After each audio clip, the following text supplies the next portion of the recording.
Down the right field line, pretty well hit. LaVarn way is the right way here tonight. Yogi Berra said it's 90% mental, the other half is physical. My name is Ryan LaVarnway, Major League catcher and minor league grinder, and I've spent the last 15 years playing professional baseball while evolving my mindset. I'm fascinated by optimizing that 90%.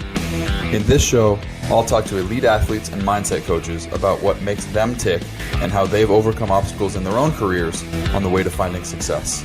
This is Finding the Way. Hey guys, welcome to Finding the Way. I am Ryan LaVarnway, and today my guest is Andrew Keily, All-American swimmer, All-American water polo at The Ohio State University, class of 2013. When he turned 24, he decided, I want to become a professional Ironman racer. And since he was 25, he has done 18 half Ironmans at 70.3 and a couple full 140.6s. He was ranked top 100 in the world at one point and top 30 in the country. It's pretty amazing. A lot of endurance, a lot of mental toughness, and that's what I want to talk to him about. Andrew, thank you so much for joining me today. Thanks for having me. I appreciate it. So you grew up a swimmer. What made you decide, I'd like to hop on my bike for 110 miles and then run a marathon at the end just for fun? Yeah, crazy ideas. So I growing up, I played every sport possible, Like I was that guy, basically, shout out mom. My mom would drive me to morning swim practice in high school. I would go to school. I would play football. I would have football practice afterwards. And then she'd pick me up and we would drive to a baseball game. So it was, I was basically doing a triathlon throughout my day growing up. So I think it's just one of those things that I'm a go guy. So yeah, I swam in college. And then after that, I actually didn't start riding a bike really at all, minus being a kid, until I was 25. So yeah, I mean, I just had the aerobic itch, and that's kind of how I started racing triathlon. So you were doing all sorts of athletics. You were playing all sorts of sports. You had the aerobic itch. I've kind of felt like I was the same way growing up. I always, if I was frustrated or anything, I would just go out for a run and come back when I was exhausted and worn myself out. I feel like a lot of kids maybe have that wandering spirit in their body. I know my niece and nephew, after dinner time before bed, if you want to wear them out, we play body slam because they just have physical energy that they have to get out. Yeah. Were you like a crazy kid where you had all this energy, you just need to get it out somehow? Definitely. I definitely was that. I was a crazy kid. Like I was always, So like growing up swimming, I had my next door neighbor who lived directly next door to me. I would go out and play basketball with, I'd get home from school. I would go out and play basketball with him and just wait for the carpool mom to come pick me up and take me to swim practice. Like I literally would get in the car all hot and sweaty and go to swim practice like it was nothing. Yeah. So I think it's definitely part of it. It's just ingrained in me just I just love playing games and just go. So that's definitely part of how I got here. So I have done 2 Ironman 70.3s myself, yep. And I've really enjoyed them. And thank you for helping me with my bike and my supplies, by the way. For sure. But the thing that I was the most scared about was the entry to the water. The what do they call it? The churn. Yes. So for anyone that hasn't seen an open Ironman start, you're going to go swimming in the ocean or in a lake or in a huge body of water with 1,000 of your closest friends that you've just met, and everybody's trying to race. And I have been lucky enough that in my 2 races, it was during COVID season. So yes. they the first one, they let us go 2 at a time every 15 seconds. And then the next one, they released people every 5 seconds. But what is it like in that churn? And can you describe it for people that have never seen it? And how do you survive? What's your strategy? Talk about a mental game. That's such a mental, there's no real answer to it, except you just have to kind of stay in your own. I mean, there's people all around you, but you just have to stay in your own element. You have to stay in your own space, and you're getting kicked in the head. Your goggles might be getting pulled off. I've had to get stitches after the swim. Like there's so many things. I think just trying to stay in your own headspace and stay in your own, basically stay in your own space. The biggest thing I tell people is just taking deep breaths before and just trying to, zone into just like, it's just you in the water. There are people that are going to hit you and you might get kicked, but no one's really influencing what's going on in your head and in your body. So you just really have to just try to stay in in your own head. And once you get past like the first 10 minutes, then it kind of all comes to, but it's just getting to that 10-minute mark of, where the chaos is all kind of gone away and you're in your own space. So that's ultimately, it's taking deep breaths and then just getting to the first 10 minutes as calmly as possible. Yeah, I'd love to dive into this a little bit more because some of the symptoms of anxiety, right? Elevated heart rate, sweaty palms, nervousness in your stomach, those are already present just from the fact that you're swimming. You're doing this aerobic exercise where your breathing has to be paced out because you're underwater anyway. So Yep. you have three of these stressors or three of these markers of high stress, and then you also have people kicking you, hitting you, pulling off your goggles. Now you can't see, you're blinded. How Right. do you reach that zen, or how do you overcome that without having a panic attack underwater, without trying to stop when, again, you're in open water and there's not really an opportunity to stop or roll on your back and float? What do you Right. do as you're still swimming, your heart rate is still going to be elevated?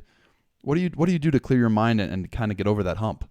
I mean, ultimately, it's focusing on the details, right? Like, you train, especially for Ironman, you train 15 to 20 hours a week, right? And you're just grinding away at that. So it's just kind of going back to the basics, thinking about like how to get the most out of your stroke at that time. Like, let's reach a little further. Let's try to catch, some water a little better, or let's just focus on our kick. So it's just really trying to break it down and making it as simple as possible. Because, like you said, your emotions are heightened because you signed up for this race and you decided, yeah, I'm going to put this suit on and do this long day. So your emotions are already heightened. So ultimately, it's just trying to break it down and keep it as simple as possible and just focus on like, so when you go into the swim, you're like, okay, I need to do these three things to, have a successful swim. So it's trying to forget about all the noise around you and just focus on, okay, I know my breathing will come back to me in 10 minutes, but until then, I need to just focus on these three things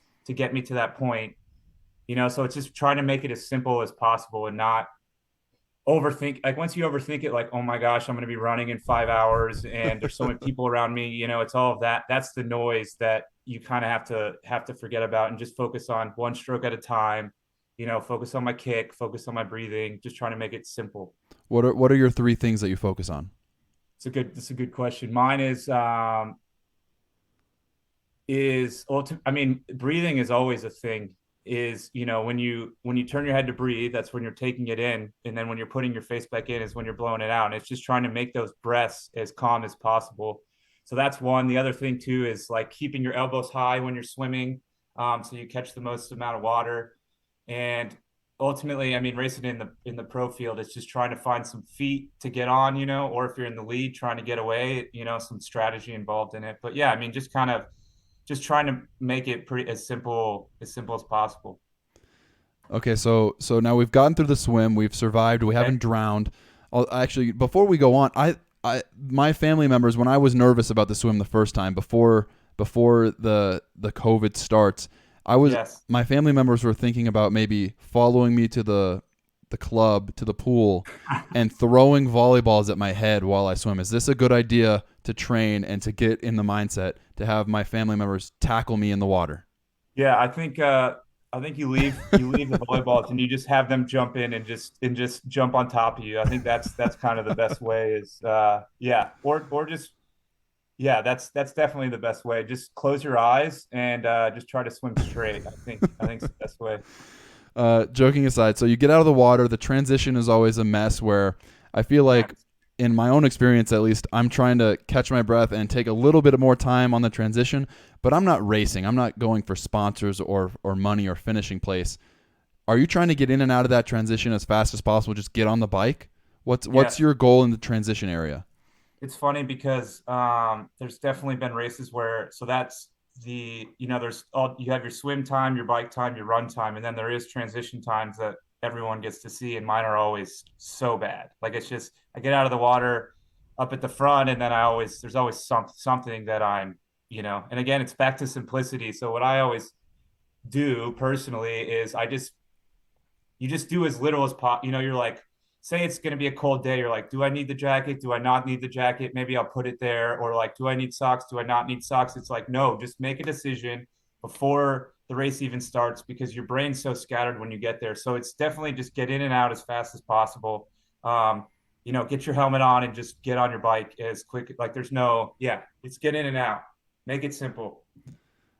I think you said something there that is applicable to more than just Ironman racing. Of when you get to somewhere where your brain is scattered and it's a high stress situation, you have to have made the decision ahead of time. Can we dig into that a little bit more of what decisions are you having to make, and how can this be applicable to someone that's not necessarily racing Ironmans? Yeah, so I mean, kind of back to just so for a triathlon side of it is that it's all those debates like, do I need this food after I swim? Do I need, what kind of do I need my sunglasses? Like where am I going to put this jacket? Do I need socks? Do I need like leg warmers? So it's just figure that all out before the race even starts. So that way, when you get there, you just have to do X, Y, and Z. You don't have to. It's kind of back to that noise. It's like, don't make this harder on yourself. You can't catch your breath. You just swam. You're thinking about the next step. So it's just like decide on something and just go with it. And there's no, yeah, I mean, there's no. It's like that with anything, but you're making it harder on yourself if you give yourself more options. That's why Chipotle only has 4 things on the menu, or 6 things exactly. Yeah. Okay, guacamole or not, make the decision. Okay, so now you've gotten through the first transition. You get on your bike. If you're doing the 70.3, which you've done a ton of, you're racing 55 and a half miles. Is that correct? 56, yeah. 56. What's your goal in here? Are you trying to get off to a fast start? Are you trying to catch somebody on the bike? You said you're normally one of the first ones out of the water because you're an All-American swimmer.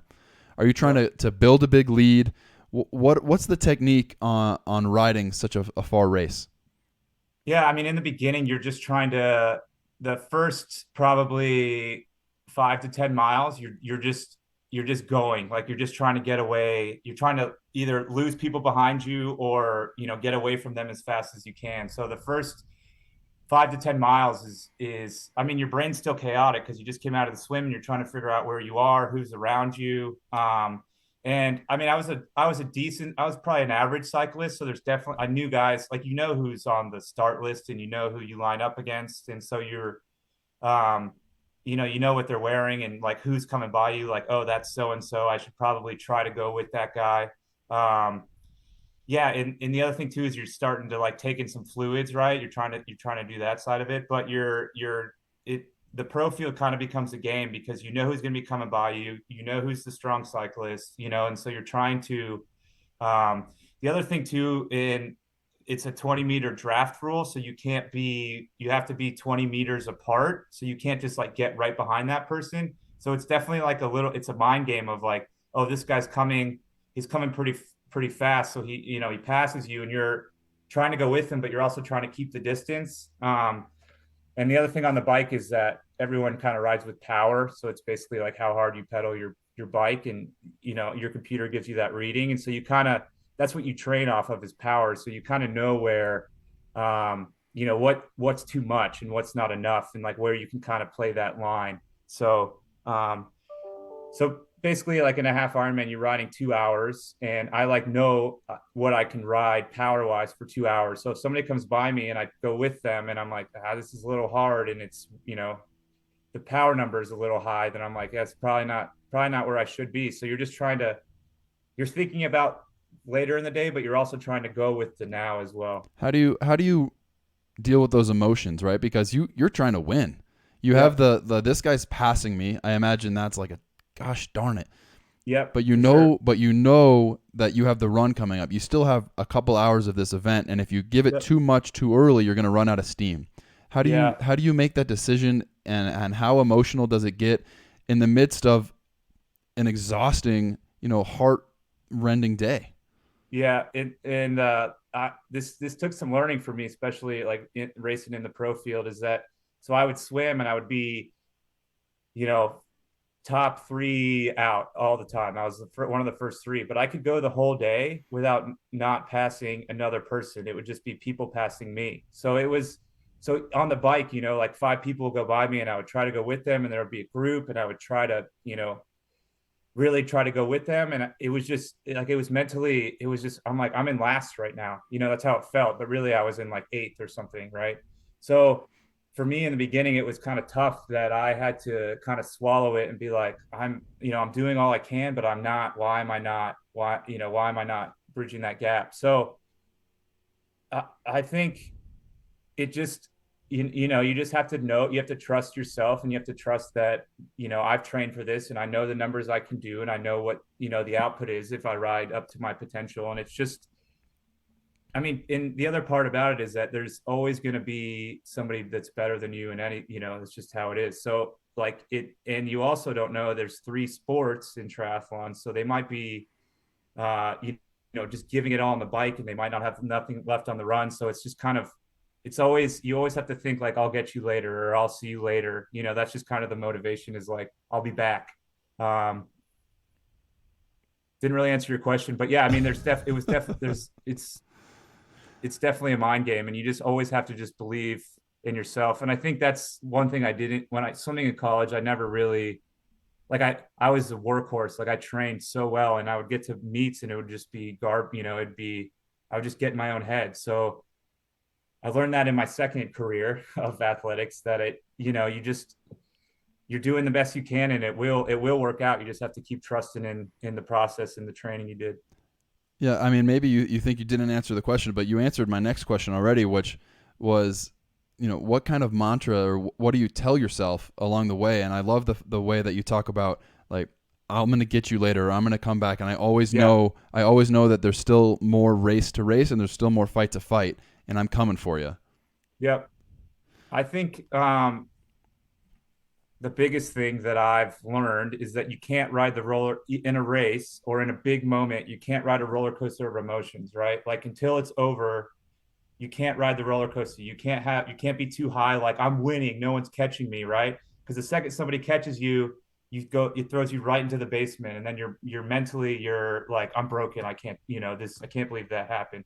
Or if you go too low, you're never going to be able to get back up. You're never going to be able to get back to the surface. So the biggest thing for me was, and I've done it all. Like, if I've cut my finger in races where I've had to get stitches after the race, I've crashed my bike. I've done it all, as far as errors. Not taking enough nutrition. So, but the biggest thing is not riding that roller coaster of emotions. It's just trying to stay as steady and as even keel as possible. And it's definitely easy to say, but it just takes practice, like anything that's thrown at you. You can't get too high or too low until the event or the race or whatever is over.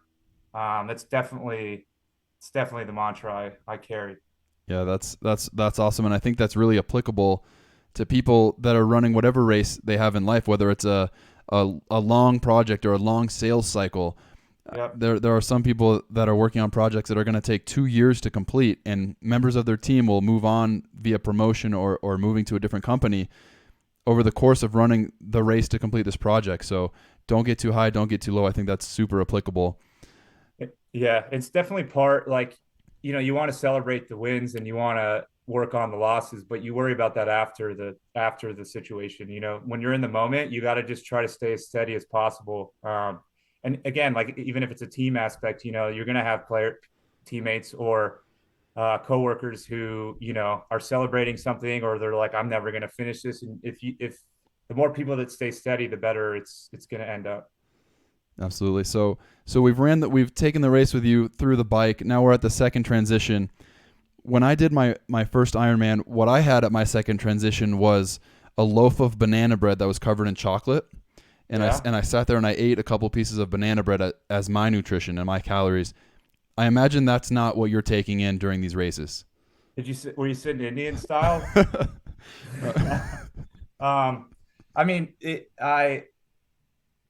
That's another hard one, is there's no answer. Everyone is different. So I sweat. I'm like the biggest sweater I've ever met.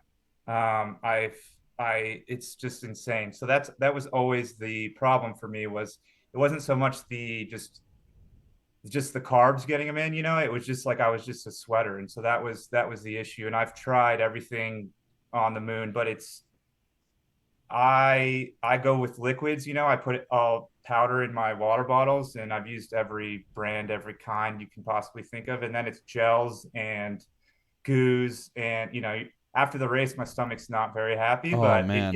it gets me to the finish line. But yeah, I mean, and then they have the aid stations along the run and the bike. Yep. Like I've eaten pretzels, bananas works. And I've had bananas save my life. they have Coca-Cola at the stations, Yes, and you wouldn't think of that after 5 hours of cardio, but the second one that I did, I was crushing Coke, and it helped keep me from throwing up, I think. yeah, and that's why it's there. Yeah, it's just crazy how that stuff. Who would have thought?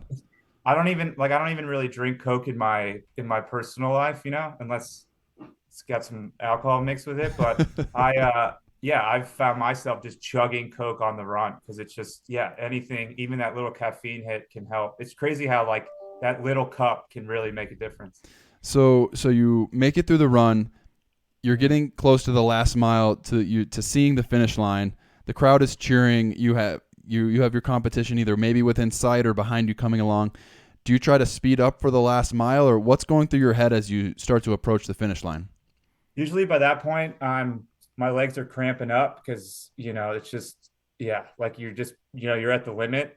I mean, basically how I race a half Ironman is like it's how far can you be redlining or like almost maximum with finishing a 4 hour, because it's usually under 4 hours, roughly 4 hours. So by the time those last 2 miles come, I just, what I truly try not to do is like look at my watch to see how much, because you don't want that. And it's ultimately, it's just this, the only thing I think about at the end of a run is how just moving your feet as fast as possible. And that's like that's the only thing is like, because your legs are just so heavy, and the you thinking you're moving your feet fast in the last 2 miles is you're really not, but it helps. Yeah. So I try to hit every aid station, and I just try to move my legs as fast as possible, because ultimately you can control what's going on, but people are going to be passing you. You're going to be passing people. You can't really, there's not much you can do there, but it's moving your feet as fast as possible is the goal. Have you experienced what we've seen highlights or maybe lowlights of when someone pushes themselves past the breaking point, and maybe right as they see the finish line, their body releases like a dopamine or something that their body can't handle, and they lose control of their legs? Have you ever experienced that? I haven't experienced the high side. That's a high side of it with the dopamine. I've experienced the low side of it, where the first Ironman I did, I came off the bike in second and was having a great day, and I was like, I'm going to crush this run. And being a swimmer, I wore a tank top and had a Speedo on. And, because that was the fun look. And I had a mustache, and I'm going up it was in Madison, Wisconsin. I'm going up this big hill. My parents are there. My friends are there. My buddy that's coaching me is there. And I'm like, my stomach's in knots. And I'm like, this is not good. So I'm like, just jog and get over this hill. So, because everyone else, like my family and everyone's at the bottom, I'm like, just get up and over this hill, and then, we can figure it out. So I'm like jogging up this hill. Next thing you know, I'm on all fours in the grass with my Speedo on, just throwing up. It's just coming. Like I took way too much liquids and food on the bike because I was worried about cramping. And so I overdid it on that side, which happens that, it's a normal thing, sadly. And so that's definitely, and somebody came running by me and was like, it's because you're wearing a Speedo.